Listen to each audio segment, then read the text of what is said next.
kanalımda canlı yayın edişim görevli Neşli olacak canlı yayınımız. Bir tane tema var. Geçen şu gepleşiğimizde şu tema hakkında birazcık üstünde durup geçtim de şunu birazcık genişleyin edip ne edelim gepleşiğimizi. Temamızın adı sosyal ihtiyaçlık. Türkmenistan'daki sosyal ihtiyacılık. Neler bu ihtiyaçlar, neler giriyor sosyal ihtiyaçlığa? Neyle ihtiyaçlar var? İhtiyaçlıklar. Doğru. Nemede bu tema bir adam gıdıklandırıyandır deyip fikir ediyorum yine. Sebebi ihtiyaçlık, her Türkmenistan'ın ihtiyaç diyen dat yok. Şuun doğulun mu, son ertek bunun ne olacağı belli değil. Şuun doğulun mu, sen şu çağını 18 yaşı yetirip bilecek mi, yetirip bilmeyecek mi, olam ne gümene. Onun yaşı neyse yaşı yetecek. Yaşı mesela pensiya yaşına yetip bilecek mi? Pensiya her adam öz aylığından yığınlanıp her aylıktan alınıp duruluyor da tutulup pensiya için. Onun yaşı yetip pensiyasının hüzürünü görüp bilecek mi? Sol özünü arttıran pensiyasını ulanıp bilecek mi? Hiç garanti yok. İhtiyaçlık yok bu datları. Türkmenistan'da hiç zaten ihtiyaçlık yok. Doğru mu? Türkler şuna sosyal koruma diyorlar. Sosyal koruma hem bir kurama da şu mesela Kızılay diyelim. Türkmenistan'da adı var, özü yok. Geçen bir şunyalı bir gepleşi ettik. Köp atlan aydılık geçiliyor bu Kızılay kuraması Türkmenistan'daydı. Yine hiçbir eden işini görmeyiz. Yani şu ihtiyaçlık şu Türkmenistan'da hem tarafların yani ihtiyaçlık işten ayrılan yine şunu en başta geçen gepleşinizden aydıp geçtik. Sakraşenya dedik. Sakraşenya'dan çıkarılan vakti hiçbir ihtiyaçlık görünmüyor Türkmenistan'da.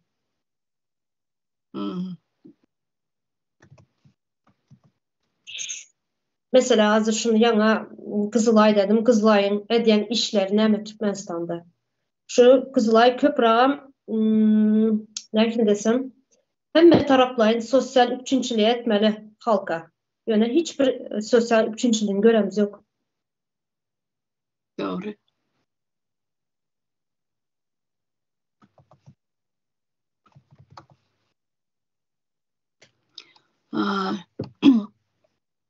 O diyen organizasyonlar var yankı idareler.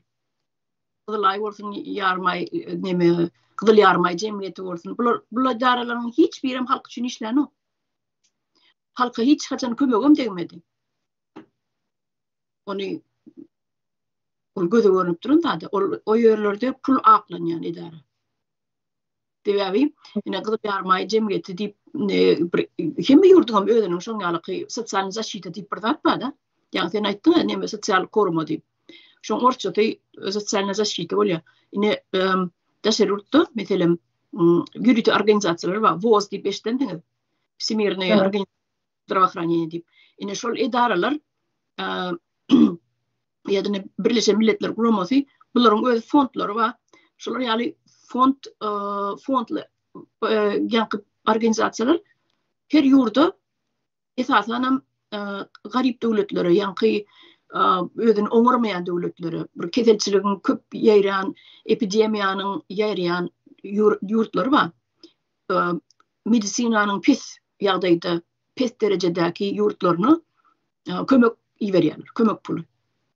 Tamam. Bilim mukdaryny neçe milyon dollar uğratýarlar her ýylla. Ýöne o başlygy kim diýip sonra? Kızıl Yarmay cemiyetiň başlygy kim diýip sonra? Menden sonra kim başlığı? Kim başlığı? Kim oňaty Gurban ulyň aýallagyny. Türkmenistan'daki neyden zava? Kızıl Yarmay cemiyetine şu Türkmenistan'daky näme şoň ady? Kızıl Yarmay näme diýdiň Türkmenistan'daky ady? Kızıl Yarmay? cemiyeti. Nemesi graması oluyor.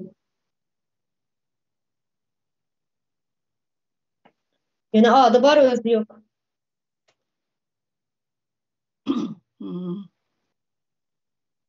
Neme?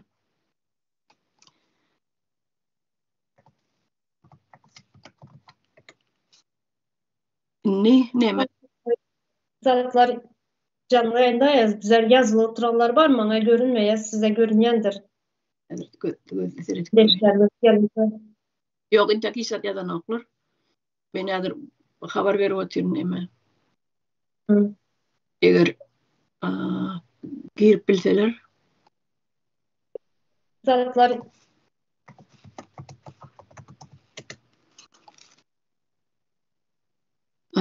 doğru ne temamız devam edelim. Yine ben birazcık uyumendim de. İnni Türkmenistan arada gurrun edelim. Başka devletleri bir yana koyuyorlar, Türkmenistan arada gurrun edelim. Yine bağışlam. Yine Rusya, Ruslar, Türkmenistan. Ne için gelirler? Senin çağalanı, senin Orta Asya'nın doğulayan çağalarını ya şunun ilatını pasabiye bilen üpçün etmek için geldi mi? Yani birinci stadın maslalı. O önkü nemelerden kaysak böyle ki önkü asırlara gitsek aslında Rus milletinin Orta Asya'nı basıp almağının sebepleri seni dine sömürmek için, gemirmek için, yugutmak için, bayamak için, senin kul hükmünü kula öğürmek için sana çağalan doğulan çağalan pasabiye bilen üpçün edeli ya senin invalidlerini üpçün edeli bunun işlep bilmeyenlerini bunları pasabiye töleli belki kompensasyaları var. Bunlar töleli seni ayağa kaldırmak için gelen ha. Ne için yine sayı doğrunu yadıma düşüyordu. Sayı doğrunu ne için yine o çağalara 12 manat pulu veriyordular. Bilmem 8 o yaşlarım 3 kaptırıyordu. İlk 12 yaşta sonradan 8 yaşa getirdiler. Sonra inne 3 yaşa getiriptirler şeyler akkonmanı. Şu iyi de gaydiya gittikçe. 3 yaş. Hadi 3 yaş. Ne? Sebepleri şu taydı. Ne için 12 manat veriyordular. Şu doğurdu. Sayı doğurunu. Bir çağımı. Sen 12 manat bilen ne mi düşüyor 12 manatı? Ne aydı? Çağa sen bir tane, 2 tane, 3 tane çağa vardı. Ne mi düşüyor 12 manatı? Yine şu sömürmek için gelen sonlar şeyle oluyor. Yoksa Türkmenistan'ın yer üstünün gidip duran yankı baylıkları var. Bunlar milyarlar pula ol. Sen çağın ortasına veriyordu. Ödüğüm meydana çıkarıp eşek yaram işledi yadi. Yerden başlayıp akşam seni. Şunu ayçaktım hazır menem. Gul etme için geldi dediniz de aynen şu gul etme için gelen bir nemesiyem örneğin şu ayal kızlarımız, yananlarımız köprağın paxtatızlarda hizmet edip geçen gepleştiğinizde aydıp geçtiğinizde Gül Hanım bilen paxtatızlarda paxta terip paxtatızlarda doğuran nemeler var, ayallar var. Çağlarını şöyle paxtatıza koyup giderler. Şunun için gul etme için gelenler. Öz yurtumuzda şunun yalı baylıklar bulup durup bizler şunun yalı paxtatızlarda ayallar paxtatıza doğurup çağlarını paxtatıza emizdirip yörer mi? Şunun yalı bolsa. Sosyal üçüncülüğümüz bolsa, sosyal ihtiyaçlığımız bolsa şunun yalı hadi bizler zinanlarımız paxtatıza çağa doğurar mı?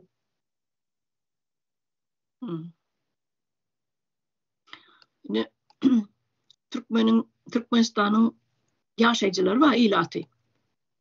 Şuların köpüsü taşerutlara çıkıp görmedik. Diye şu atılarda zaten ömrünü geçiren köpüsü. Şu bilenen pensiya çıkıp şu bilenen ölüp gidenler köpüsü. İnni şular yalı tiyamadan gurrun edip başlayan oyun gülyalı durmuşumuz var diye. Asmanımız dura diye. Neme yaman ne yalnız diye. İnni Benim bir zat var da gözün görýäni goňşy döwlet Awganistan ýa döwlet bolsa näil garyp döwlet he. Ine diýä Awganistanda güýjüni bomba atylyp dur diýe, terror bolup dur diýe, adam öldürýärler biýüne, atışyklar bolup dur diýe. Ine biz diýe şükür etmeliýek ya, bizim asmanymyz arasa, dur asmanymız bar diýe. Inni bulyny deňeşdirme näme üçin ýa-ni iki san döwlet biri has pes bolsa, şoňla deňeşdirme getirýärdiň mysal berýär sana. Emma bütün döwletleriň bir santyny azyndan bir san iki san döwletde ýaşap gören adam bolsa, bu ol adam üçin deňeşdirme gatty kän zat bar. Yani onun olur kän zat diýip bilmez. Sebäbi olaň ýaşap oturan ýurduny adamlary ne derejede goýulýanyny görnýär. Ne meselem aýdaly adam idarada işleýär. Biri işleýär, şeýlemi? Sen ýolda bize mysal üçin bir awariýa bolýanda, sen invalid bolýan ýa bolmasa sen bir agyr awariýa bolanda näme kellen kontuziýa bolup bilýär ýa bir eliň aýagyň döwülüp ýa elsiz aýaksız galyp bilýär. Aýdaly awariýa boldy diýelik. Indi şol awariýa bolan maşyny bar. Şol eger edaraň maşyny bolsa, edarada iş wagty bolan bolýar şol awariýa. Sen edaraň maşyny bir ýere gidip barýan, işiň üçin, iş ýerinden bir ýerden bir ýere barýan. Sen edaraň maşyny wagtyň, iş wagtyň bolsa, şol edara üçin awariýa boldum diýip hasap edilýär. Şol edaraň iş üçin den awariýa boldum. Onuň işden galýan ne trudоспособность diýilýär. Sen invalid bolup galyň ýa-da işe ýarawsyz, türkmençe aýdaly işe ýarawsyz bolup galyň bolýan. Şol edaraň ma işleýän edaraň sana birinciden ähli medisinski nemelerini çykdyjylaryny töleýär. Şoda näme bolsa töleýär. Senin islenlik rentgen bolsun, ýene bolsun, operasiýa bolsun, dermanyň bolsun, şu medisina näme degişli bolsa baryny töleýär. Ondan soň sen soň işsiz galýan. İşe gidip bilýän, sen invalid bolýan. Senin şol ömrüň ötýänçe şol edara sana ýa-ni invalidnas töleýär. Eger şol edara gol çeken bolsaň, meselem maňa bir zat bolan ýagdaýyny men bir zat bolan ýagdaýyny şu edara maňa tölesin diýip sen gol çekýände bir kagdy. Kontrakt baglaşýan, ýöne şol kontraktda kontrakt boýunça senin aýlygyndan bir näme de bolsa bir adyjyk pul tölenip durmaly her aýda. Pensiýa tölenýär, sen aýlygynda tutup durýar. Senin şol ähtiýaçlygyň bolýar, şol saglyk ähtiýaçlygyň, ýa durmuş ähtiýaçlygyň näme bolýar. Başga dil aýdanda näme diýilýär oňa? Sigorta diýerler. Hawa, garansiýa soňky birden birat bolan ýa-da insana garansiýa bolýar. Ine şolar ýaly bar. Eger sen şol kontrakty baglaşmadyk bolsaň, onu sana strahowaya kampaniýa töleýär. O sen edaraň däl, strahowaya kampaniýa we başga aýratyn ol. Onu sen özüň şo kampaniýa bilen kontrakt baglaşmaly. Edaraň bilen däl, şo kampaniýa bilen. Ana o ýagdaýda senin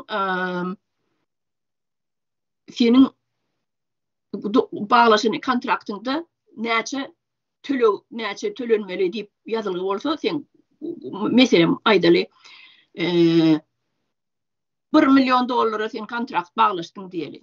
$1 milyon. Ýöne sen aýdak tölemeli puluň var. Şo kampaniýa, strahowaya kampaniýa, sen aýdak tölemeli puluň var. Meselem aýdaly $50, $100 aýda sen geçirip durmaly. Ýöne sana bir zat bolan ýagdaýynda şo milyony sen alýan eliňe. Düşünýärmi? Indi şo pul sen eliňe alýan. Eger bu strahowaya kampaniýa bilen kontrakt baglaşmasaň, onu senin ýa-ni edaraň bilen baglaşmasaň, edaraň töleýär sana. Sen öýüňde invalid bolsa, sen garaz gepiň sen öýüňde çaresiz, pulsuz, hiçsasyz, işsiz girdecisi yatan ok pastelle. İnvalid olsun.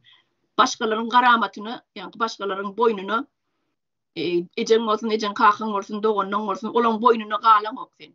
Senin invalidem olsun, ayda küçüktazilan gelip duruyor. Sen öz geliyen pulundan, yani alacak pulundan sen tölep biliyen hemmet adını. İmitinem, yenenim. Yine şular yali adamların can sağlığı koruluyor. Korulmalı. Ahli öysen devletlerde koruluyor. Yönü Türkmenistan ol spise giren o. Türkmenistan yok otaydı. Öyle çağırıyor. Yani şurada Berden'e Türkiye'de işleyenler çalışma izinde sigortalı iş çalışma izin onartırıyorlar. Şunda şu yank aydışınızalı pul tölerler her ay. İş kazası hemen olan vakti şu tazminat töleye sana. Sağlık sigortasından. Yine bizlerde yank aydışınızalı Türkmenistan'da ne işçilere barunyalı sağlık sigortası tazminat. Ne bir öyde yatanlara, öyde öyde kalanlara hiç aydan oturmalı Türkmenistan'da. Bir anda bir kaza olan yağdayında hiç kim ne kömeye edip bile ne pulun olmasa bir tanışın olmasa bizde var ya şunu yal tanış de. Tanışın olmasa pulun olmasa sen Türkmenistan'da ölüp gidevermeli. Şunu yal bir kaza olan yağdayında. Yani. Yaptır da canlı yayın gidip durma deyip hava canlı yayın gidip dur lion deyip bir iyileşim yaptır. Ondan neme men sorular var olsa son o kap geçerin. Hazırlıkça soru yok selamlaşıyorlar.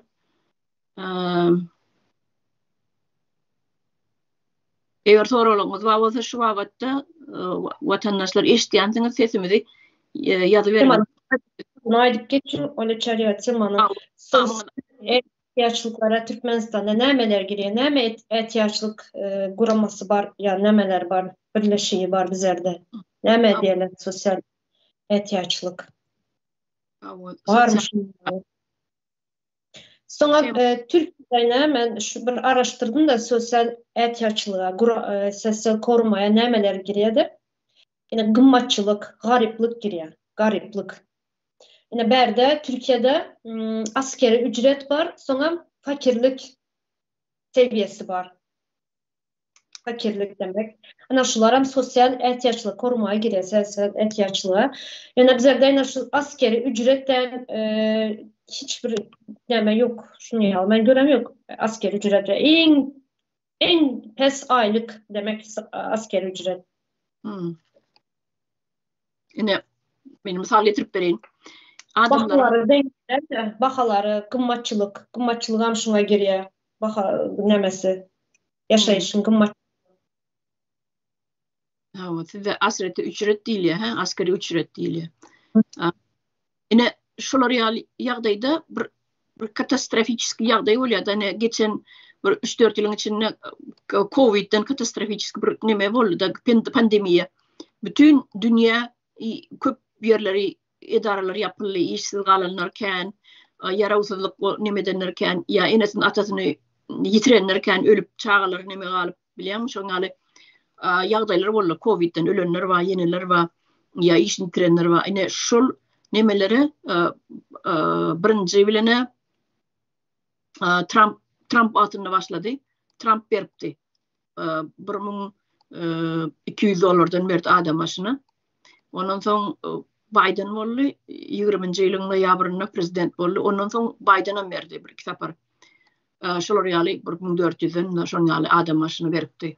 Ondan ben diyecektim yine şu üçüncülükler var. Bir ulukan pul olmasa da şu adamlara ne de olsa kömek veriyordu.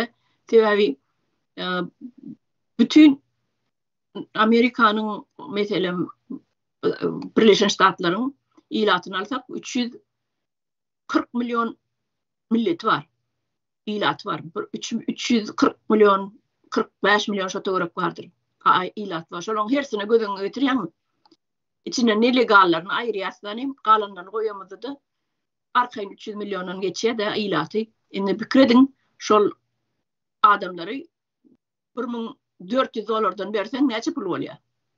Trilyonlar bolup gidýär şeýlemi?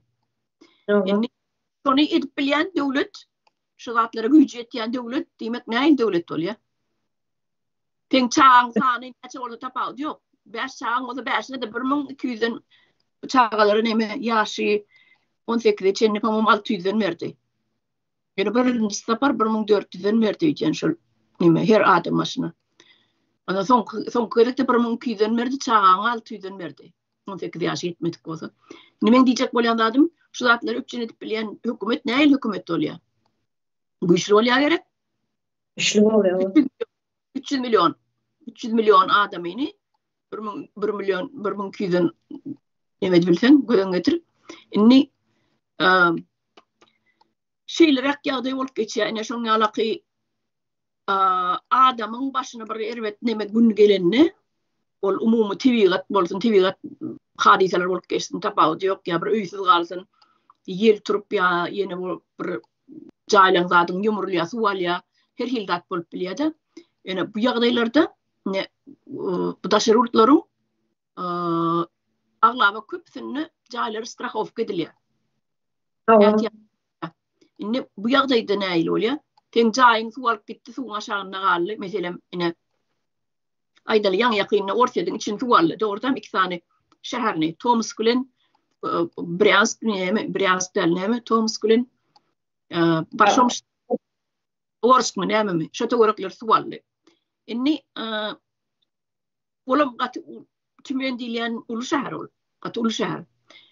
Beýleksem ulu şäher. Ýöne şol ilatyň bar jaýlar suwalan bolsa, indi strahowka diýilýänler ortaýatda o diýen ýokardan. Meselem indi Amerikada deňeşdirin häzir size aýdyp bereyim. Amerikada jaýyň seniň aýdaly 500 milyon bolsun bahasy. Bir jaýyň bahasy 500 milyon, 500 000 bolsun. Ya yarım milyon aýdaly. Sen şu baha strahowka diýen jaýyň. Senin jaýyň bahasy näçe bolsa, sen şonça da ucundan geçirip durýan aýda. Şo strahowaya kompaniýa bilen dogowur baglaşýan kontrakt. Şoňa pul geçirip durýan aýda. Onuň ýankyň jaýyň suwallymy? Indi jaýsyz galdyňa sen. Ta kompensasiýa moment berýär şo summan töleýär sana 500 000. Sen 500 000 töleýärde sen gidip ýene de bir şoňa 500 000 dolarlyk jaý alyp bilýän, ýarym milyonlyk. Türkmenistanda barmy zatlar aýdyň? Näme boldy? Şuna menem az aýdyn size näme boldy? Çağ adamyň öýleri ýykyldy. Şu 27 aprelde 2020 ýylda. Näme boldy? Televizora bir vatan habarlarında bir çıkıp geçmiş olsun ama demedi dahi. Yok. Kemer tarafta dursun. Yok. Evet. Nerede yarın Kızılay, Türkmenistan'ın? Buraya köp gepleşiniz aydık geçtik. Yani hiçbirinden ses çıkan yok. Bizim aydanımız yanlış olsa çıkıp biri cevap versin. Aytın o. Var bizde şunun yağlı yarım Kızılay, yine şunun yağlı işleye de çıkarsın da bize. O ne bize yanlış aydan olsa, bize bilmeyen olsa çıkarsınlar. Şunun yağlı işlep tutmuyor. Hepsi göz boyama, kasat. Ha o ne edilmeli zat şol jaýlary uçup gitdi, yumurlanlar var, yıkılanlar var. Ol içeride çağalaram yaşamana yaşayara, bara her öýde çağa. Şu çağalar açıp atmanyň aşagyna üstünden suw ýagyşy gelip dur. Nädip ýaşamaly? Öýleri uçanı berekde dursun, adamlar uçup gitti. Adamlar öldü, näçe adam öldü. Çağalar uçup gitti. Nerede ular? Hani Kızılay? Yani? En birinci gelip koşup gelmeli şu Kızılay şun yağlı bir yağdayda. Nerede bu? Hani Türkmenistan ösen devlet olsa, Türkmenistan şunun güçlü devletler katarında olsa, nerede bu? Şunun yağlı bay devletimiz var da bu nemeye gelip Antalya forma gelip bay ne 4. yerde duruyoruz baylıkta deyip. Hani 4. yerde duran basan? Hani yarın Kızılay'ın yok, işleyen işi yok. Nerede bu? Görkesin bana bize rede oturan işini. İldeşlerimize yazsın. Şu yarın Kızılay ne köme etti. Şunun yalı su bastı, marını lebap su bastı. Şunun yalı yine neme boldu, şemal boldu. Nece öyler yıkıldı. Hal yaman arpilin oturan. Üstesine şu yılı yollarım yapıldı. Berde yine maşkalası ölenler boldu. Şu nemede. Şunu geçip bilmeyenler boldu. Yollar yapıldı. Nememiş Covid vardı. Covid bolsa açık görkezmediniz ya. Covid. Açık yok. Bizde Covid yok dediniz. Madem sizde Covid olmasa ne için yollar yaptınız? Yok bunlar ilk ne mi? Ne diye maska takyan deyip demettiler. İştiraf ettiler. Ama maska takamak deyip iştiraf ettiler. Bunların bunların oyunu var. Bunlar edip bilen işler özleren bilmeye. En başta ne için bunların namaz okuyup şunu yalı sakal koyan adamlara neme dediler. Neme baka bizde türmeler attılar. Şimdi bu sözler sakal koyup geçitlere gidinler de zorlayamış işçileri.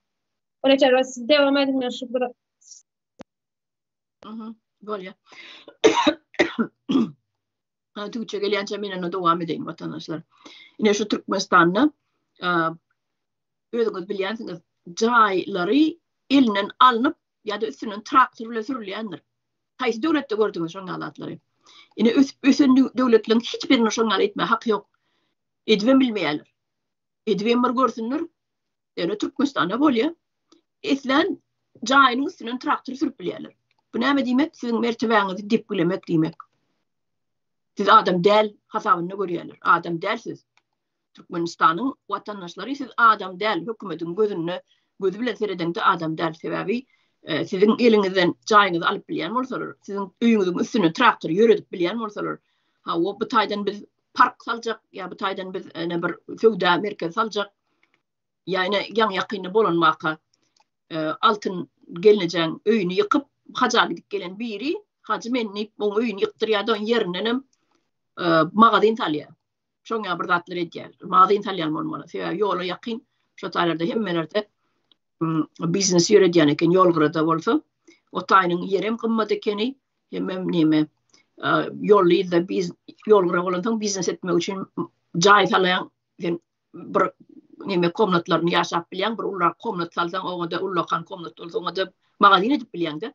Ine şol maksat bilen altın gelince de şonu ýaly eden bolmaly. Sebäbi oğlum invalid diýdi, şoňa bir 5 manat pul bolsun diýip ýolgyrdan jaý talam hem onumun satar diýip nimetdim, niýetledim diýe. Ne? Haja gidip gelen hacı bizim hormatly hacılarymız Arabistana gidip gelýärler, hacı bolýarlar da gelip ine altınlayda ýaly bir ejilen elinden gaňryp zadyny alýarlar. Ýa-da üstünden traktör ýöredýärler. Ine sizin hacılarymyzy bir neme sylalanýan, hormatlaýan ýeriňiz adamlaryňyz ene şolar ýaly. Hacılaryňyz Altındayza dediniz. Yani altındaizanın düşen ýagdaýynda en birinci şu sosyal ihtiýaçlyk işe giriş etmeli. Goramalı şunu. Hem invalid çağası var birinciden. Sonra diğer öýüni şunu ýaly invalid çağası bar wagtda şunu öýden çıkarma hakları yok. Yok, şu aýdyşym ýaly her bir adamın jaýym, emlägi, ýeri, maşyny, ulogy, başga näme emläk bar bolsa hemmesi zastrahowny bolmaly. Ýa-ni ýaşlyk nemeleri bolmaly, sigortalary bolmaly şol nemeleň. Deň imуществам, deň nemeleň, emläkleň. Ine şolar bir zat bolaýan ýagdaýynda, meselem aýdaly, sen maşynyň strahowka edilen, strahowaýa kompaniýalary bar bir topar. Sen oň haýsy özüňe amatlyrak bolsa şoň bilen kontrakt baglaşýanda maşynyň bahasyna görä, maşynyň ýylyna görä, täzerak maşyn bolsa, täze maşyn bolsa aýdaly oň bahasy gymmadrak bolýar. Her aýda sen töläp durmaly, aýlygyndan geçirip durmaly. Aýdaly bir $30, $40 geçirip durmaly aýda. Eger maşyn könürak bolsa, onu arzanrak bolýan şeýlerak nimeler barda. Ýagdaýlar. Nırh boýunça ýagdaýlar bar. maşinin täzeligi, könüligi, maşinin modeline göre de nimesi bolýar. Gymmatlygy, arzanlygy şoňa göre. Onuň şu ýagdaýda sen maşinany döwülip ýolly awary bolup bir zat bolup inni wapşe metal aloma tapşyrmaly bolsa, senin şol kontrakt baglaşan summaňy sana töleýärler. Sen täbi ýolda galmalylar, sen işsiz galmalylar. Sen de işe gidip gelenge sen maşin ulanýan. Sen ýene de funksioner edip durmaly. Şoň üçin sana ula galmana ýene de pul töleýär. Страховая компания. Ne şolary eger sen maşinaňa hissat bolmasa, şol özi könelip bir 10 ýylda atmynýan-da könelip bolan soň özüň metal alama tapşyryňda, ana onda sana ýanky pul gaýdyp gelenok. Sen aýda beren puluň var. Boldyň ätýaşy üçin beren puluň var. O sana gaýdyp gelenok. Ýöne sen awary edäň ýagdaýynda sana töleýär. Birim gen zat bady. Sen birini kaksaň, şu maşinnaky eýesi deper görse, ýa ýala ýagdy bolsa, ýa operasiýa bolmaly bolsa, senin kampaniýaň, senin strachowka eden kampaniýaň şol adamy, kakan adamyň, uran adamyň hemme çykdasyny töleýär. Ene, görýärmi? İki taraplayın işleýär. Senin pul tölen tutan kampaniýaň iki taraplayın işleýär. Sen hem gorya, bul adamam gorya, deper gören adamyny. Ene strachowaya kampaniýa şey edip işleýär. Olany şeýle bolmaly. Asly bolmaly. Ýöne sen töleje puluňa muktary bar da. Ene aýdaly 250 miňlik sen kontrakt baglaşýan kampaniýa bilen sen maşynyň zaýlanyny urduň başga maşyn, o maşynam töleýär. Onuň bul adamyň saglygyna töleýär. 250 miň dollar tögerek şoňa näçe çyksa, bul adam hassa adam ýanky alyp otyr bundan, kampaniýadan pul alyp oturýar. 250 miňe ýetenden soň onuň artyk ýene tölemeli bolsa, ol kampaniýasy tölen oksoň. Sen baglanşyň kontraktyň 250 miň. Onuň artyk beren ok. Ýöne sen ondan köp etjek diýsen, ol sen öz jübeňe bagly. Aýda 50 bermersiň de 100 berersiň. Sen maşynyň gymmat bolsa, gymmat tölemeli bolýar. 1000 dollarlyk maşynyň bolsa, sen arzanjak tölemeli bolýar. Ine şular ýaly umumy bir neme berýän idim. Informasiýa. Strachowoya nemeler bar idi. Ine saglyk kas gowam kadýan saglyk nemesine strachowoya kampaniýalara geçsek, ýa Gyzyl Ýarmay jemgyýeti diýene, ol boş edara diýip aýdýan men ona. Nemesi ýok, kömegi ýok. Pul ýygyar. Adama strachowka siz maşynyň dürüňine girýäňiz. O bize adamı öğretmeli. Doğru aydın. Ben umumy informasiya bereyim idim vatandaşlara. Bilgisi olsun nipet yani aydın. Türkiye'de var mı yazılar? Ha? Türkiye'de var mı yazılar? Yani köp zatını strachowka goýarlar, öýüni, maşyny, gymmat altyny zat bolsa strachowka diýerler. Ýöne Türkmenistanda adamın gımmatı yok. Öğünü istediği zaman isteyen vakti öğünü yıkıp öğünü alıyorlar. İsteyen vakti yankı alışınızı alıp maşınını hiç işlemedi bilmeyen avariye zat olsa. Hiç zaten yani gımmatlık yok bizde. Ne adamda ne bir zatta gımmatlığımız yok. Neme hayati birleşimiz bir neme soru veripdir. Sosyal üçüncülüğün, ihtiyaçlığın maksadı neme deyip? Maksadı yankı aydıp geçişme diyali giycirak koşulanlar vardır. Yani kaytalalı. Maksadı adamları korumak. Maksadı adamların mertebesini düşürmezlik için şol adam yerine koyulayanlık için bir kömök sosyal ýagdaýyny oglandyrmak üçin, sosyal ýagdaý aşak düşme diyali şol tempde gidip duran tempine saklar ýaly kömök. Yani yardım. Özüni yalnız duymaz ýaly. Bir aýdaly bir adam bir awary bolup invalid bolup galsa özüni yalnız duýar. Ola hem depressiýa düşýär, şoňa kömek gerek. Islendik tarapdan ine şol Gyzyl Ýarmay jemgyýetiniň etmeli işleri bar. Kömek pulundan daşary bulara psikologlar vermeli muhtuna. Adam ersiz ayaksız galsa olar psikologiýasy bozulýar, travmalýar, psikologik travmalýar. Şu zatlary kompensirat etmek için psikologlar töleýärdi. Yani senin hepde de bir kerek barmaly. Ya psikolog senin üstüne gelýär. Şonun aylygyny Strahovaya kompaniýanyňky nime bar? Gyzyl ýarma jemgyýeti. Şu töleýär. Şol Öýemet Stram şuna girýär, onu çalýar. Ha? Öýemet stra gelmesi, metstra. Ha, ol sağlyk üçin ha var. Olam gelip durýar. Bir fiziki masajlar, terapiýa geçirmeli olsa, fizioterapiýa geçirmeli olsa, olaram gelip durýar. Yanqyaly umumy näme gerek bolsa şol adama gelip durýar. Masajist gelip durýar. El aýagda ulan bolsa soň nime etmeli? Rehabilitasiýa geçmeli.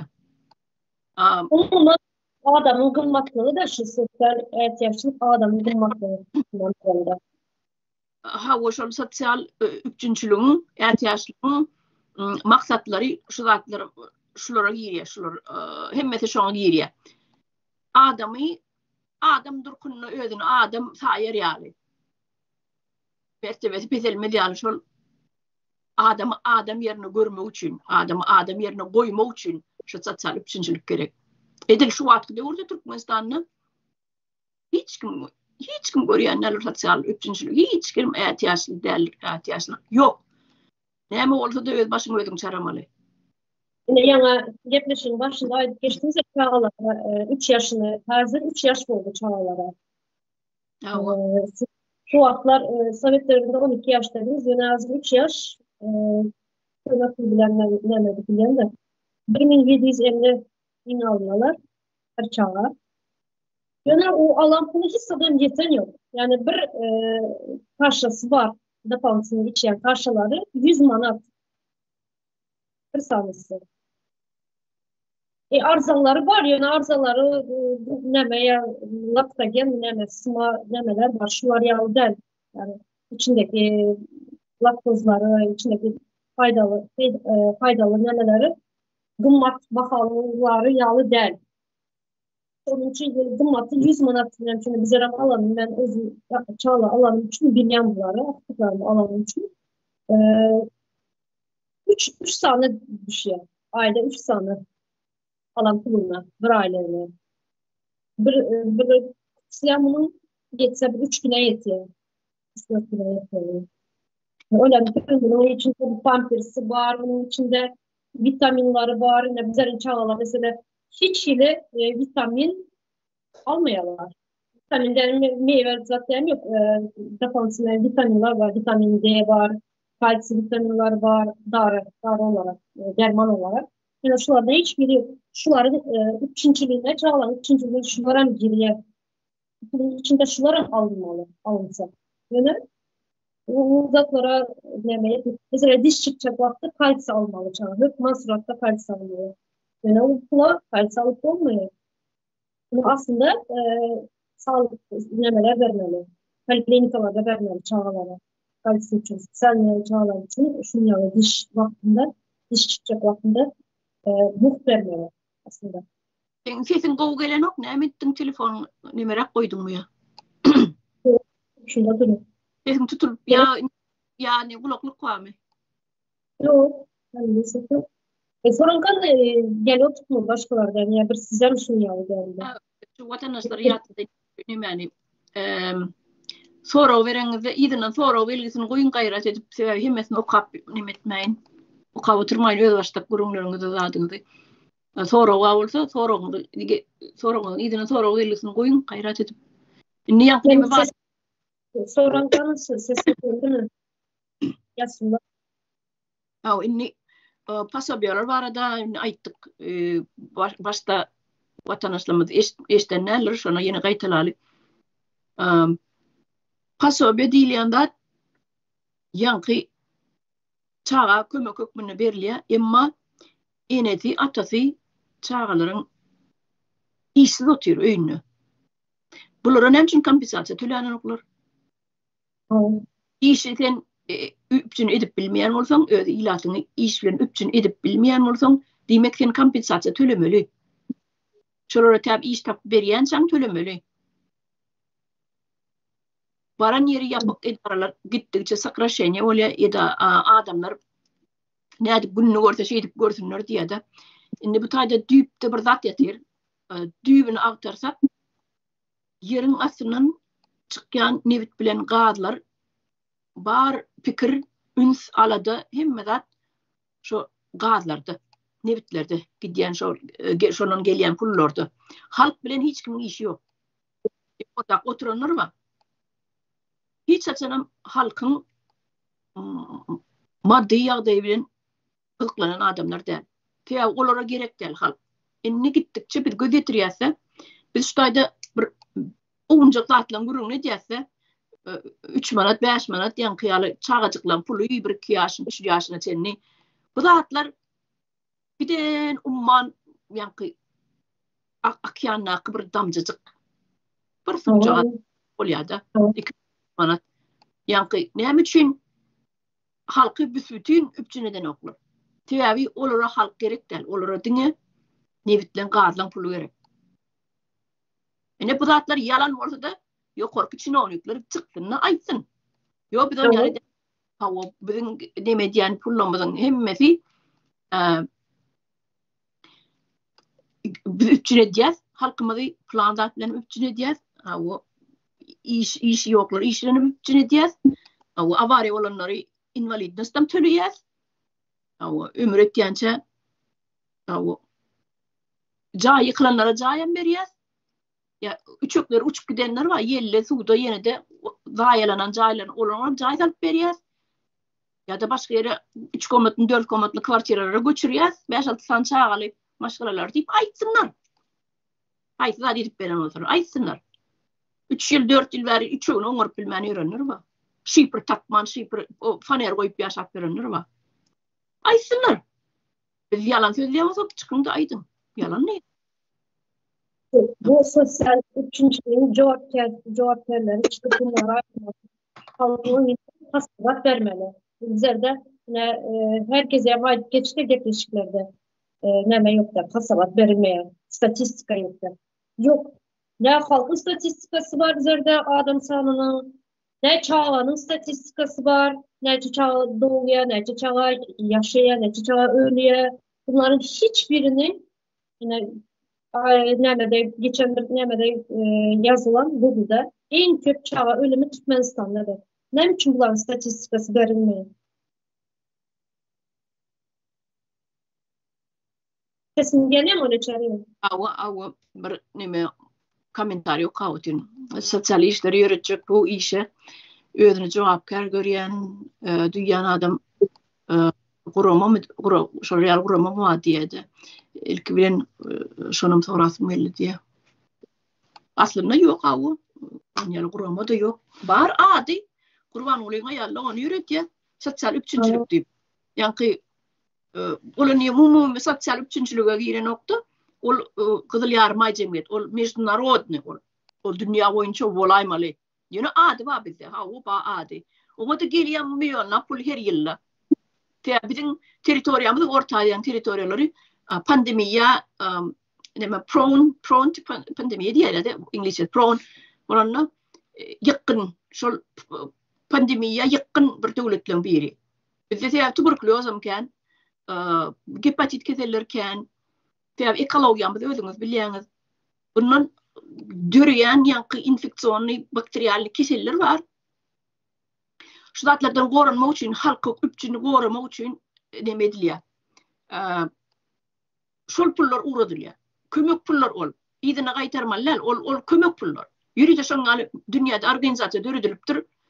Näçe san ýurt bagurda hemmesine pul paýlan, şunça milyondan şolaryň özüniň maksatnamasy şonýaly. Pul berilipdir Türkmenistana. Ondan hany pullar?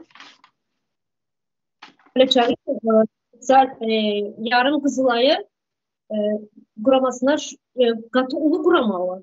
Şuna sosyal üçüncülük de şuna giriyor. Yarın Kızılay'a giriyor. Şu guramasına giriyor. Sosyal üçüncülükte. Sebebi şol paýlap durmalylar. Velayetlere de kömek edip durmalylar şol. Ýanky Gyzyl Ýarma jemgyýeti var, kömek edip durmaly. Her velayete. Belli bir mukdarda bermeli pullar var. Sebebi o taýda ýanky içmýär diňe pandemiýede däl.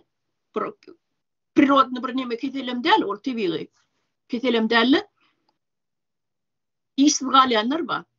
Neme etelem? Men öz gözümle gören adamlar da öz işgär buna bir oğlu yadmaşya bir oğlu Türk kampanyada işlep yokordan kaçıp oňurgasy zat zaýy bolup kellet zat neme dep ýatdy. Inni meniň şu taýda Türkmenistanda ýaşap oturkam bu zatlara aklym ýetenokdy. Ýa-da maýdyp geçdim gepleşiň başyna. Sen başka yurtlarda yaşap görmesen deňeşdirmäne zat ýok. Sen bilmeýdik yurtdakiler. Men bilemokdum. Häzir menden sorasyň men aýdyp bereýin näme etmelisini. Häzir men bu işlerde edil jurist ýalak bolup gittim. Debebi ineteret şol adam şol edarada işe girdi. Şeýlemi? Şol edarada işe girende sen kontraktyň bolmaly. Tamam. Maňa bir zat bolaýan ýagdaýynda maňa şunça puly şol edara tölemeli. Şol kontrakt bolmaly. Ondan sen şol edarany suda berip bilýän sen tölemese. Sen şol edarany, işlen edaran şol edarada sen invalidnas allyň dämi? Maýyp bolluň dämi? Şol edara sana garanti bolup durýar. Senin ömrüň ötýänçe sana tölemeli pul bar. Her aýda sen aýlygyny törep durýar. Travasyna tölemeli şunu. Ben törep durýar. Ine guruluşyk edara däl, aýdaly başga bir edara, hökümet edarasy diýerler. Sen özüň ýank bir 30-40 ýaşynda bolsaň, bir zat boldy sana. Seni pensiya ýaşyna da ýetip barýadyň, aýdaly 55-50 ýaşlarynda diýeli.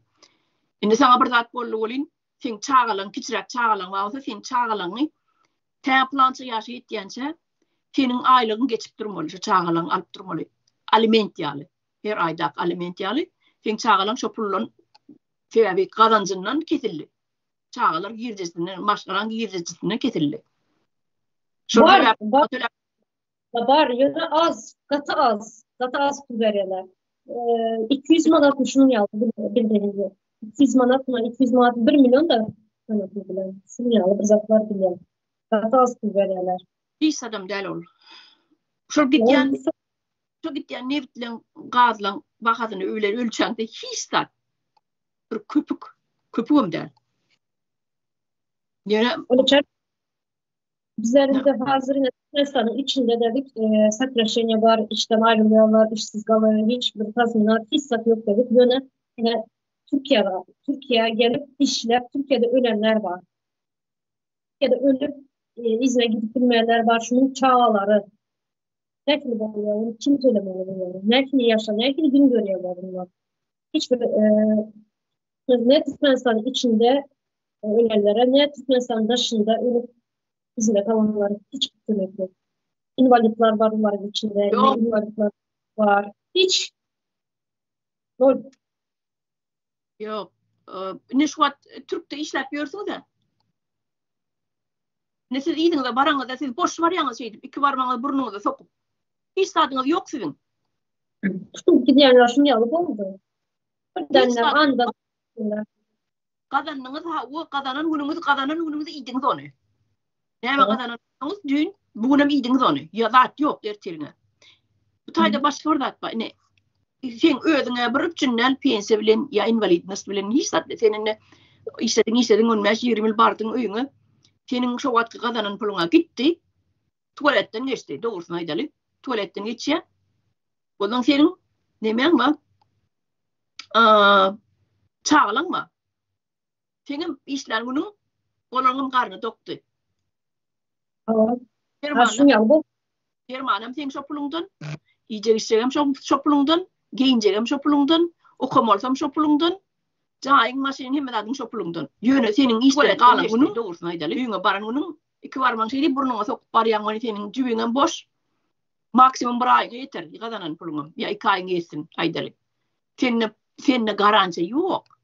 Seniň özüň hassa bolup barýan, seňe bejeriňi de öz jübiňden çykarmaly. Zat yok size, pensiyada hissat yok. Strahowka gurrungam yok o taýda, strahowka hakkında. Ýöne şu zatlary, halk şu zatlary göz ýetirmeliler. Bizim ine aýtmaly adymyz näme? Hem için siz kul bolup ýörsiňiz, sizin ýeriňizin aşagyndan birden newt gaz çykyp dur. Siz şonu soramaly. Halk millet şonu soramaly, başgalar soramaly.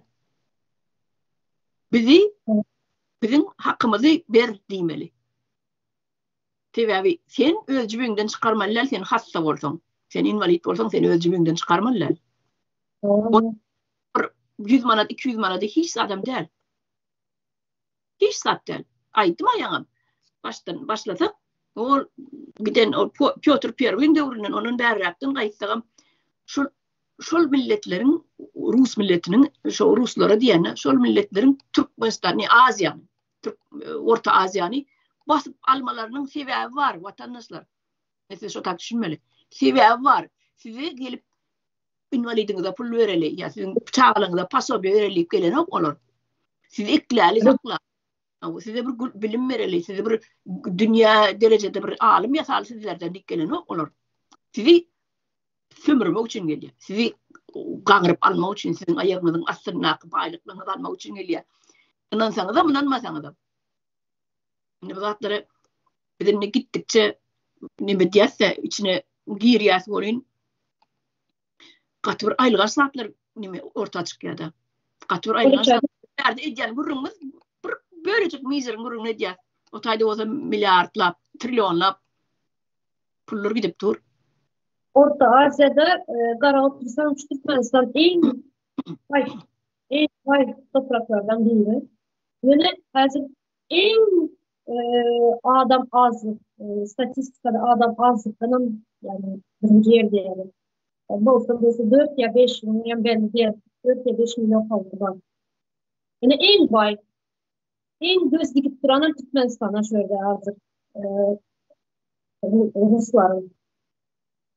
Cahil halkını cahil koyup, okulsuz, bilimsiz koyup, halk kaçıp gitti, öz topraklardan taşlar. Hemçinlerinde en vay yer, en vay topraklar Türkmenistan. Adamlar hem cahil oldu, hem şu Kazak milletler, özgürlük taşlar, hepsi yani az, çıkan var yine az. Özbekistan'a şunun yalın, hem şu kaçmayalar, cahil der. Güzel Türkmenistan bilerek cahil ettiler, bilimsiz koydular. Kaçıp gider yağlı ettiler, garip ettiler. Çağlarımızı, maşkalarımızı kaçıp gider yağlı ettiler. Sorukları var ekeni. O kalı mı? Var. Soruklarımız var. Sorukları var. O bazı sorukları var. Sosyal işleri yürütecek bu işi ödünü cevapkar görüyen diyen adam kuruma ilk bilin onun habl neme diyen sonra okudum.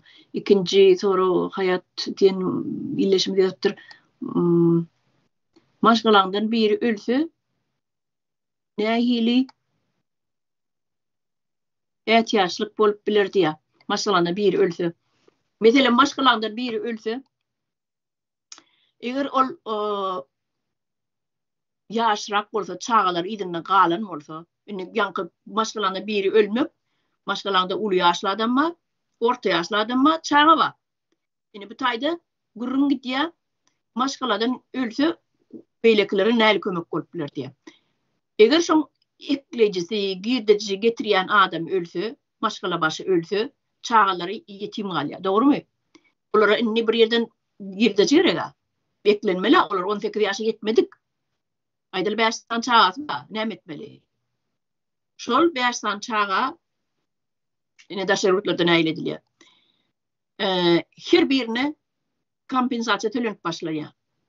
Şol getginjek ýaşyna ýetýänçe özi işläp ayaga durýança kompensasiýa tölenip başlanýar.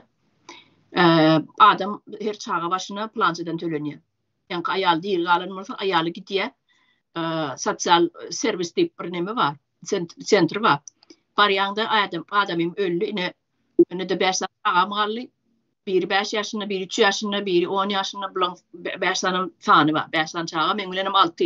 Meni nişläp biljekler bu çagalama seretmeliyä. Indi bir 5 san adamyna bralya, aýalynam goşýawan 6 adam bolýar. Şu 6 adamyň hersine aýda $700 800-700 780 olmalı bakat limiti. $780 her sene. Şuların her sene berip oturuyor. Her ayda. Düşündün mü? Ne? Tasarrufta neyle işliyor? Türkiye'den polisleri eğer ölse, ayalı kalsa, şunun eğerinin aylığını sigortasını ayağına geçiriyorlar. Tamam şu eğer bir maşkalanın eğer ölen olsa şunun hem atasının pulu kalıyor o kızın. Hem eğerinin pulu kalıyor. Pul kalan kızın. 2 aylık alıyor. Ha on menadır ne mani o da diyecek oğlum. Yankı govu yatlattın. Hadır ona da dek geçeli şu tema. Inni yankı maşkalatınına ölünü var olsa neyle kömöktü yani ne şol. Ola cevap verdim. Yani Türkmenistan'a zor yanım olsa. Türkmenistan'a da edir şunun analıgı hükmünü biz kompensasyon tölemeli çağaları 18 yaşı ya da olmasa institutu oturup eline diploma alyanca işe duruyanca tölemeli biz şunu. Tölemeli oluyor. Sebebi onun kakaları, şol çağalan kakaları vaktinde işleptir. İşinin her ayda tölen nimesi var. Pensiya için tölen nimesi. Yani bularım üşürüp insanına yine de ayağını almalı. Şol koyulan pulu o adam öldü yaşına yetmen ülkeden olsa pensiya pulunu. Şol ayağını hükmen alaymalı. Eğer bunun ayağını ölenem olsa onun bulun çağaları vardır. Çağalar almalı.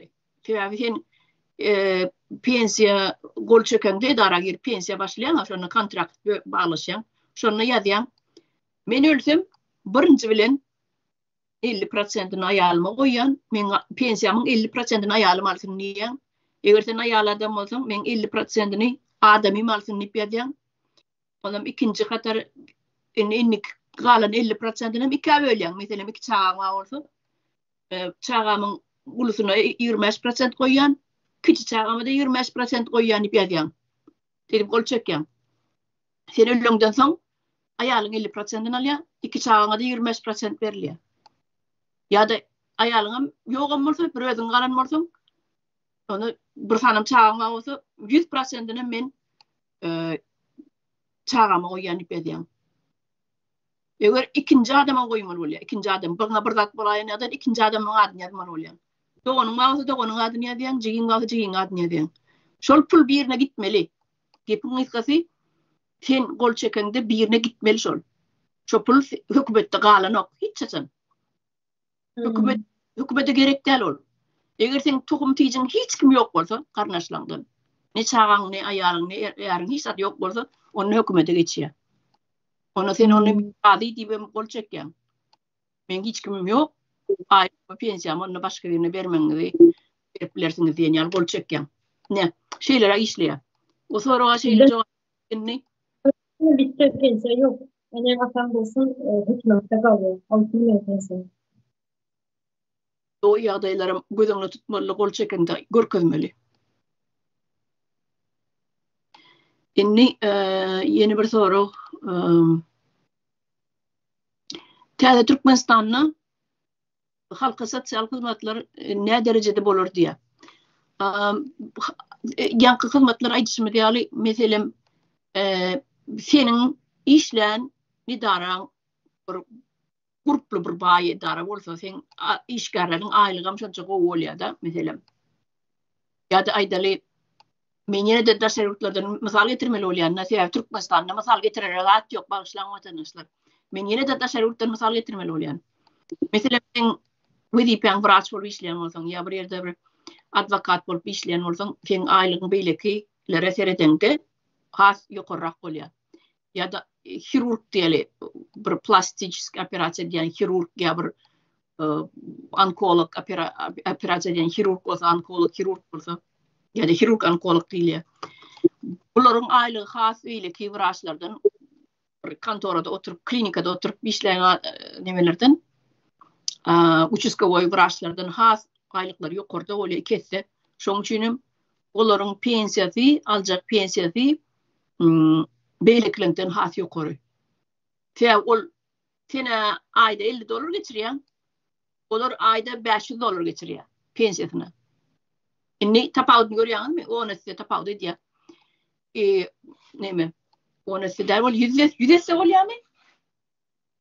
50 volt yüzesi ona ne teredin ne ştaydan sosyal üçüncülük ne olur diye de senin geçiren her aydaki geçiren puluna bağlı olup duruyor. Senin alacak pensiyan. Mesela ol hirurg vraca epesli ayda 10.000 alar diyelim. Pensiyanı ayda 10.000 sen alarsın $1.000 alarsın. 1000 ayda. Sen idaran işleri daran prastoy pastalyon ya burada ayda ha. Bir süpermarketlerde satıcı olup işledin. Bunların alacak pensiyası bilen o vracın pensiyası yer bilen gökyal tapavdı va. Ol belki 20.000 alır ayda. Seninki bir 2.000 olur ayda. Senin yaşayışına göre, işleyişine göre, senin alan bilimine göre oluyor. Sen şeyde der döküp oku bir yerde bir kariyer edip bilsen sen aylığın yukarı. Yok yalta olsan, mektebe bir kilkili kutarın olsan süpermarkete gittiğin de satıcı olup işleyen. Yani sen pensiyanım şuna uğrayarak oluyor. Kim der dökse, şurada kovu yaşıyor. Gep şonyalı. De Türkmenistan'da da şolar yalı derece olur. Şolar yalı gurnamalı var. Ben şu soruya cevap verin birazcık. Kesin gelir mi geçelim? Au. Terzi Türkmenistan'da mesela sosyal üçüncülüğün katı kök şahaları var. Katı derecede şahaları var. Şunu Terzi Türkmenistan'da A'dan Z'ye çevre üçüncülüğü olacak. En başta Terzi Türkmenistan kurulan vakti yörükte spesyalistler getirilecek buna. Son spesyalistler ne edecek? Özümüzde spesyalistler ettikten sonra elimize alırsınız sonra. Yani A'dan Z'ye çevre üçüncülüğe edecek. Sen devletlerden ne edip alıp lakin sosyal üçüncülükler var. Mesela öğrenip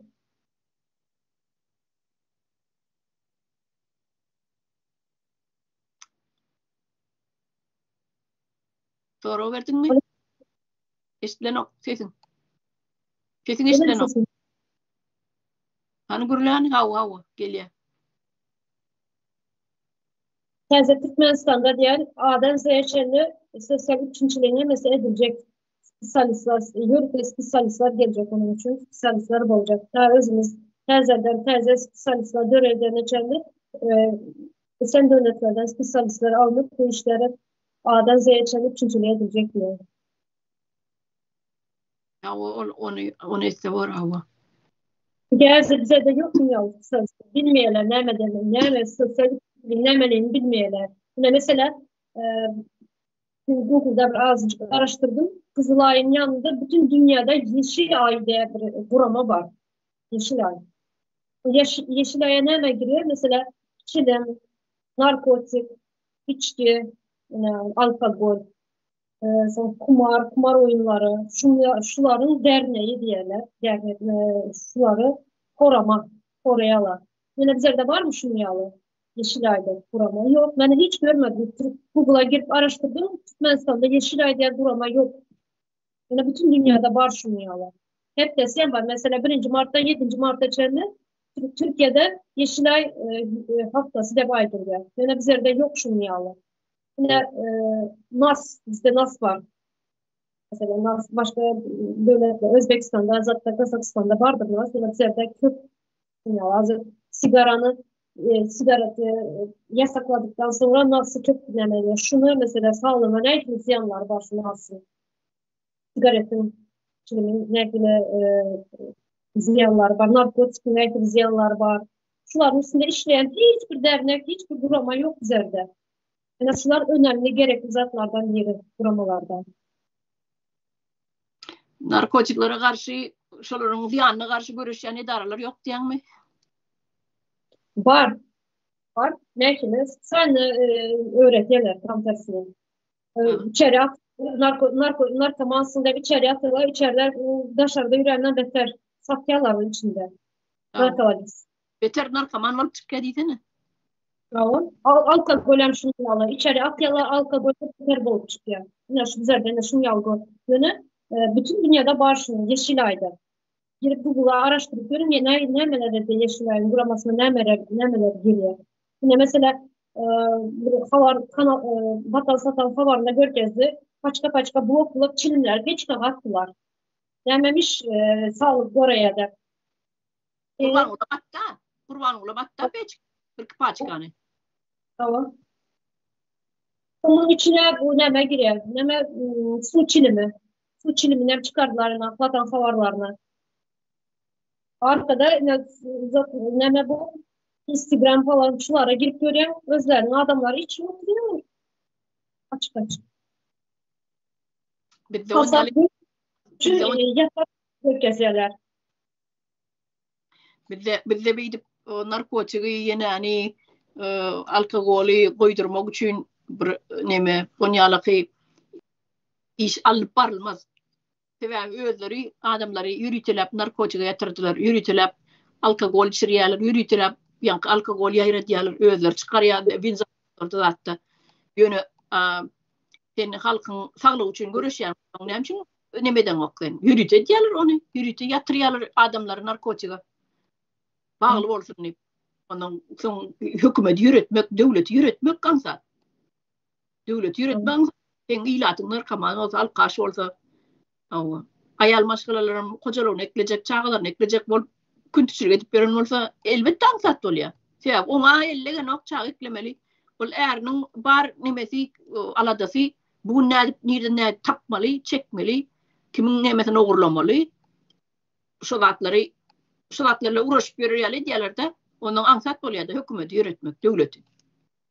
Onun yani adamların sağlığını koruyacak, bunlar için alat edecek, bunlar için leksiyaları geçirecek. Onlarla idare olmaz. Yürütüler. Aydiyana oynamana gelmedi. Orta Asya'nın oynamana almadı. Hemmeler şunlar demek. Vatandaşlar görsünler zatlar, oynanıp görsünler, yürüte edilen zatlar Kızılay, Yeşilay, şular en devlette en gerek zatlardan, kuramalardan biri idaralardan. Yöne bizlerde yok. Bizlerde tam tersine diyorlar şu zatları. Hiçbir korama yok. Yine şu hazır aytınız narkoman bolan maşkalalar var. Her ayal narkoman bolanlar ama şuların çağaları neşli koran yani. Neşli sosyal hizmetler alıyor şu an çağaları. Yeni bir soru var. Okudum şunu helal ediyor. Şu soru o mu kalın mı? Invalidness bakınlar işlemen yatacaklar köpölmez mi diye. Invalidness almak için sen medisine ekspertizeden geçmeli.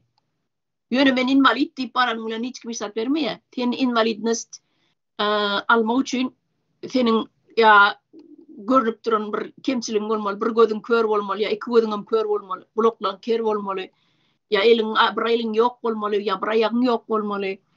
Ya olmasa da içki organının işleyen ok, fonksiyoneri ediplen ok, onların görkezmesi medisine ekspertizeler olmalı, analizler nemesi olmalı.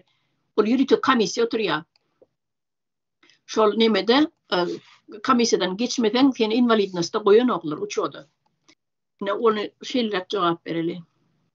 Gatıga uçama ne vardı? Öyle çare gatıga uçamadı. Öz gözümle ne içen bir şayet oldu, ne içen bir sanısına şunun yalı. Pulberg'ine. Bakın Pulberg, korrupsiyanın en ösen yerler sağlık sisteması bizde. Pulberg ne içen adam pensiyaya çıkanlarını bilen. Şu değerli kana Cilibanisa diyenler ya, en az şundan çıkanlarını bilen. Ne içen diğeri Pulberg. Önünde pul alıp yatanlar var invalidler. Gatıga uçama ne demek oldu? Var şunun yalı. Bir de genetsidin diye her hilyorlar var diye. O kurnalarına kendiye bizde Türkmenistan'da. Elbette. İslam tarafından şu bir taraflayın genetsiklerle İslam şu köp taraflayın genetsit ediliptir de. Bunlar sana barmağın yeten o. Türkçe bunlar sana eden genetsiklerin sana barmağın yeten o. İki elin barmağı yeten o. Genetsiklen görünüşünü. Umumu köp tarafın bizi yok etmek bar niyetleri. Tamam. Hani edip bilseler şonu etsinler, ne için alkol geçseler şonu edip etmeli. O ayal gıylarına bianki ala zayalamalı. O ne şu anda ne mi gatervet ne mi zatlar olup dur Türkmenistan'da. Sağlık yağdayları yankı cınsi katnaşıklar arkalı geçiyen yok konuşuk keseller var. Bunların giyinden yayıraptır inni. Bunların inni neticesine veredeli. Bunlar birinciden bir becerilen o. İkinciden hem bunlar hiç ili yani paso bir zat yok. İşte kalmadı, kesel olmadı, onyalar yok, ayrı yason bir gara. Şol ayarlar önelüsüz galiya. Tamam. Veneriçki kesel olsun, cinsi organ, cinsi katnaşıklar arkalı geçirilen keseller olsun. Şular becerilmese ayal, adam önelgöden galiya. Bu ne değil mi? Bu da genotsidin bir görünüşü. Sen şol ilatı sağlığını üpçün edip bilmeyen olsun. Şu leksiyaları geçirip bilmeyen olsun. Şu zatların ziyan var da aydıp yayır edip bilmeyen olsun. Kendime gönmül genotside ikellap belgalrayan. Genotside yol veriyen demek. Öyle çağrı ve bütün dünyada yine rak keseli günü var. Nasıl Veneriçki keseli günü var. Spil keseli günü var. Sen günü yine bize Türkmenistan'a unyalar adına mayttırma yasaklayalar. Adına ayttırma. Doğru. Han men yeni soru godlayn. Demet diye yeni bir soruğa başladı. Yurt içinde bağır kesellerken havalı doğru. Ya da başka cinsi yollar bilen bulaşan keseller var. Lor çıkmadı yani nehili ihtiyaçlık bolmalı diye. Bolmalı. Birinci bilen ilatı muhtuna prezervatif için etmeli. Doğru. Julian yine doğru. Doğru. Birinci etmeli da hemmeler prezervatif bilen paçkala paylamalı. Sen onlardan bilversin ha. Sen seksüel zanimat etmediğim. Doğru mu? Doğru. Yaşlar Doğru. vardır. Sen onlardan bilmeyen ha. Bir ağla bağla. Oyunu yüptan bilmeyen ha. Şoň şurum etmeli da prezervatif muht paylamalı. Başka da yollarken yine onumun kayıt bir neydeyin men onu. Oğuşuşmam deymeli mi? Birbirinize zıpnı pastanız, şotkanız alışıp verişmem deymeli mi? Ya britkanız ulanmam birbiriniz ki deymeli mi? Bir üte Kızıl Yarmay Cemiyeti'nin işgar ödünün şol nemeler olmalı. Yardım veren, kömek veren, tayarlayan spesialistler olmalı. Şol medisine işgarları gidip yerlerde leksiya geçirmeli. Tabi halk bilimsiz. Bunu var geçirmegem gerek değil. Leksiyaları geçirmegem gerek değil eğer internet bağı olsa. Yön internetim yok. Nereden bilsin olur şu informasyonları nereden almalı? Yine de internetiniz yok olsa onunla gitsinler de vilayetlerde, yerlerde, mekteplerde, idarelerde leksiya geçsinler. Hep de bir sefer. Yani ona mı etmeyeler ne için? Tabi halkı ne etmeli, yok etmeli. Keseli yok etmeli, açlıktan yok etmeli, işsizlikten, türmeye basıp yok etmeli, daşarutlara kovup yok etmeli, karada yok etmeli halkı. Kılan şol. Sesin gelen öyle çağırıyor. Bravo. Yani bırak ben geçen can geldi de ben sesi ne oldu dedim. Şu mesela yine başıma geçen aylık benim Türkiye'ye teyze gelen vakitlerim gündüzünü işlemeye gittim temizlik işini. Şunda patronum ayıttı sen dedi her gün yolda metrobüse gidip gelen dedi sen dedi hepatit B aşın var mı dedi yani ne dedi aşı güzeldir Privka. Yurt içinde vaktimi ya zaten bilmiyorduk yani Privka çağa vaktimiz oldu Privkalar 12-13 yaşında mı yine de Privka oldu da yine ulansın yalı ekstra nemeler Privkalar olmadı keselere karşı. Ben aytım ben de dedim yalı Privkam yok dedim aşım yok dedim sen onda dedi git kanını sağlık ocakları var, yani poliklinikalar var yörükte. Şu adresindeki poliklinikaya gidip dedi yörükte kanını tapşırıp gör dedi sen eğer dedi şu tripta layık olsa kanın dedi sen de tripta vurdur dedi. Ben öyüme dedi kesen adam almayan dedi. Ne şu halkın bilgili bolanıyla şu halk biliyor şunu. Ben gittim polikliniğe gittim kanım tapşırdım ben yani doğru geldi tripta almama. Gittim şu gipatit buya aşağı aldım. Yılda 4 keze kaldım. 4 keze kaldım. 4 keze. Şu 15 yıl süreye dedi şu hemen dedi. Aşım dedi. 15 yıl gidesi dedi. 15 yılda siz tez dedi. Yeni alıp gidiyorum dedi. Yine bize de şunu yalı. Yani kardeşiniz yalı. Hiçbir yerde aydınmıyor zaten. Halka bilgi verilmeyen hiçbir yerde. Yani doktorlar yok şu var aydınlar. Doğru. Neme? Sosyal bulvardan tak yine gitmesi gidesin gelse yine eder yine yine neme vardı yine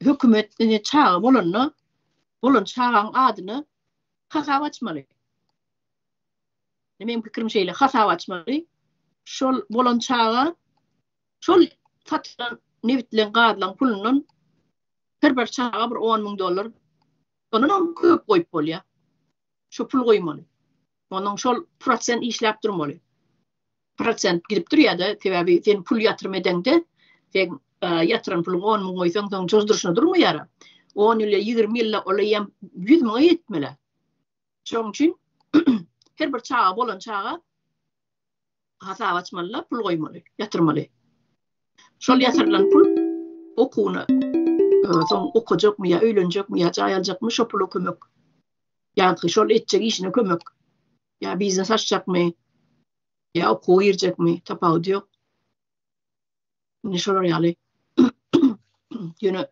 köp adam biznes sayılıyor da bulam yine bilimsellikten mukadiyen yine iki tane neme koysan Weber sayıla koysan da iki tane sen yine $10,000 ortada ayda $10,000 $100,000 diyelim $100,000 ortada sen şu pul koyun pulun 10,000 koyun pulun 20 ile epes olmalı sen şu çağa sonra ya eğer şu çağa internet açık devlette yaşamazsa bilimli ilimli bol maşgulada yaşamazsa şol sonra ona el cevap verir mesela yine sana $100,000 sen okuyacak mı ya biznes açacak mı diyersin Türkmenistan'da çağlar biznes açacak diyer ne için tabii güdetimi dar şunu alacak yerde şunu ne içinde yaşayan dar yerde yaşayan güdetim yok hiç de güdetim biznes açsa pul kazanıplarım diyen fikri var eğer bilimi sayıla varsa bilimli olsa bir tane biznes açmaz 1000 tane belki biznes açar bilimli olsa yani pulum olsa bilime sarf etmeli menenler maslahat şey şuna değindim onu ne Maşkaladan başlanıyor öyle çağırıyor. Geçen ben geçtiğimde aylık geçtim yine ova yerlerinde ulalan çağalar sadece komşularını görüyor. Öyle maşkalasındaki adamları görüyor. Sadece yok bir aktivitalı bir çağa eğitim veren sadece yok. Onun için göz yetimi küçük çağalarımızın göz yetimi değil, geniş değil. Ondan başlıyor. Köprak sadece vurmalı, sadece eğitimde çağlara go eğitim veren oyunlar, aktiviteler eden sadece olmalı köprak. Öyle çağırıyoruz. Sonra şurada duralı. Sonra hemen size bir teknikim var. Her hafta birinci şunun yalı canlı yayın geçelim. Vatandaşlarımıza, mindeşlerimize şu sorakları bulsa şu köprağın sosyal üçüncülük hakkında, sosyal ihtiyaçlık hakkında şu sorusu. Doğru bu hazırki Türkmenistan'ımızın problemalarının yanında küçük problema bunlar yönü şu en önemli problemalardan birileri de düşünüyor. Doğru. Katı doğru aydıyan. Halk üçüncülüğün, sosyal üçüncülüğün ne demediğini bilen o. Sosyal ihtiyaç bilen o. Dine ödüm doğulum mu, ödüm günüm görmeli, ödüm başım saramalı, ödüm göbeğim, ödüm kesmeli düşünüyor. Onun yazat yok. Vatanın yerinin ayağının aşağının gidip duran milyarlar bir hasaplap bir görsediniz. Onunla şu bay gözüne basıp sorarsın da hani men çağalamın pullu. Doğru. Ana şu ödetirmeniz gerek. Nem için sonra vermeli adam. Nem için 20'den aşağındaki yankı 20'den aşağındaki baylık dine bir adam olanmalı. Nem için dine bir adam iymeli. Başka millet yok mu yerin üstünde? Türkmenistan teritoriyasında sen kurban olayım başkalarının başka adam yok mu? Onun başka da 4-5 milyon adam var ha. Şol yerin aşağındaki gömülen yani yerin aşağındaki çıkyan nevit bilen gaz kurban olayım atası bu gidip durma onun aşağına. Nem için halk bilen dengene bölüşmeliler. Nem için halk bolmalılar. Nem için halk ihtiyaçları, sağlık ihtiyaçları bolmalılar. Biz şunu talep etmeli. Olara gerek gelse siz ölüm diyer. Karağınız aksın ölüm biz sizden bizar. Size näçe biz yok edip bilsek, genocid edip bilsek, ine bir de şonça pul geliyor gazdan ne bitten ner. Oları yol versen ine şey diyer. Olar geplesen şey diyer. Biz bir iyelliyer. Halka belan sapını isin ner. Ne? Size 50 gepten 50 gep. Tamam.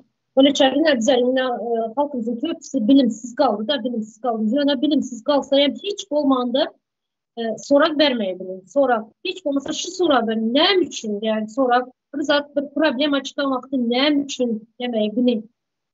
Ne için? Ne için bize varlıklarımız var. Yani bize dışarı yurtta çıkıp bunu yalı bul bol sürünüp yürüsek şu kaça şu sorak verin. Ne için bize çağalarımızdan başkalarımızdan ayrı bize. Çağalarımız ne çığlar sıcak kucağımızda alıp yatıp bilmeyesek hiç olmasa şu sorak verin. Şu makinelerinizi işleyendir. Bilimimiz bu olmasa hiç olmasa şu makinelerinizi işleyendir. Doğru mu? Ava. Doğru. Şunun için azıcık adamlar. Bir sorağın altında belli cevap var. Şu sorağın bir saniye şu sorağın altında neyse cevap çıkıyor. Ama bilim gerek yok. Sadece şunu bilin. Samimi olun. Samimi olup şu sorağı vermeyi bilin. Şu sorağı veren hakkı size vatan dönüyor ya vatan düşman deyip alıp gidip bir yere basmayalar. Korkmaya gerek yok mu? Sizin doğal hakkınız yok sorak vermeye. Ne için bize çağalarımızda ayrı demeye sorak bileniz şunu. Ne için bizim baylığımız var. Bize şunun yalı baydı öyle. Ne için bize Türkiye'de gelip birinin affedersiniz götünü sileriz. Ne için bize ayağının aşağını sileriz. Hep şunu sorar cevap sorar verip bileniz hiç olmadı. Ne mi diyemeli onu? Yukarıda oturanlara ne mi diyemeli? Davay yerimiz çalışalımeli. Size gelip Türk'takilen götün süpürün. Benim sizin yerinizde köşkte oturalımeli. Gerekleşeleyin diyemeli. Bir karnınız dok, bir karnınız açık bir aşak görün. Bir de yiyecek, sizin yerinizde bir de yiyecek imitlenmedi. Fransa'dan, Germanya'dan getirip yiyeli. İçecek su bulunmadan, şotadan getirip içeli. Havu. Dev Türkmenistan hem de zayı. Onun bilyarlar yiyecek içeceklerine çenli ekologik arası imitlerim tasarruftan getirip yiyeler. Masatla.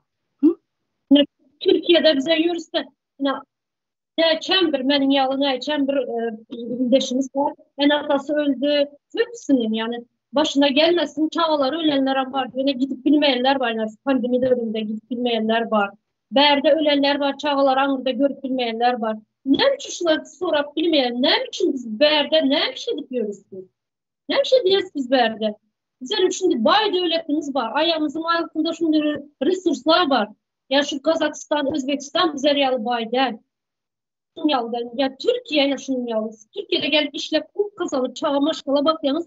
Şu Türkiye bizim yalı bay değil. Yine bize şunun yalı bay. Yine bize ne bir şey diyoruz böyle sıgan yalı. Sıgan mı olduk bize? Sıgan bize. Doğru. Şöyle tamamlayalı uzağa gitti. Gipleşimiz. Aytmalardan. Her birincine koyalım. Var şu canlı yayınınızı. Sizin vaktiniz dolu hemen ne bulmuyor. Vaktiniz saat dinlemesi yok. Sizin birinci vaktiniz dolu. Boşulmak istedim. Boşulsun canlı.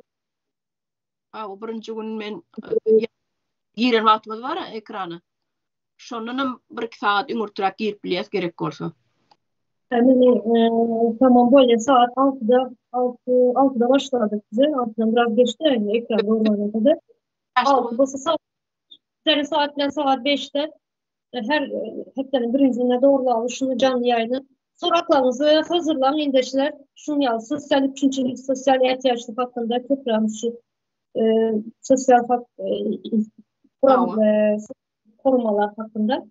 Şuna karşı şuna göre sorak olsa cevap verelim. Öyle çağırın. Çok bilgili. Sağ olsun geldi. Gepleşinize. Sağ olun. Öyle çağırıyor geleniz için. Awuşta da bir vatandaşımız yaptır hayatı vatandaşımız da şerurtaki işleyenlerin pensiya ihtiyaçlıkları hakkında da aydıp geçin diye. Bunu yem gepleşin başına aydıp geçtik de şerurtların pensiya hakkında näil pensiyalar alınýan näçerek alınýan ol pensiyada ödüňe bagly ödüň köprak goýup bilse köprak alýan. Ýa-da ýaly wraçlar bilen deňedime ýa-da adwokatlar bilen ýa-da prostoy magazynak işleyen satyjy bilen olan pensiya deňdel hersi yer bilen gök ýal tapawdyba. Şoňaly ödüň näçe gazanyp bilseň şonça da ýa-da pensiýaň uly bolýardy.